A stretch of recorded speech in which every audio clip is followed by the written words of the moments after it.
В Удачном началось строительство автодороги на Верхнемунское месторождение. Наши коллеги стали свидетелями этого исторического события.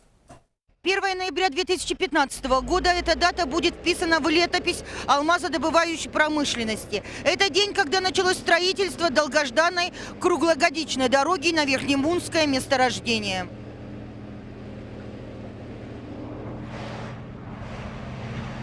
С раннего утра на объекте царила неспокойная обстановка. Достаточно ли будет техники, как пойдет процесс и ряд других рабочих моментов не давали покоя специалистам.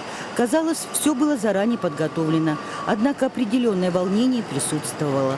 Быть первыми – это всегда не только почетно, но и ответственно. Трепет в душе, что это самое первое, долгожданное, долгосрочное, так скажем, строительство, начало всего этого. Есть такой небольшой мандраж в душе, так, чтобы вовремя сдать объект, чтобы без срывов все по плану все происходило. Ну, есть небольшое волнение. Напомним, что вопрос о строительстве автодороги на Верхнемунское месторождение шел давно.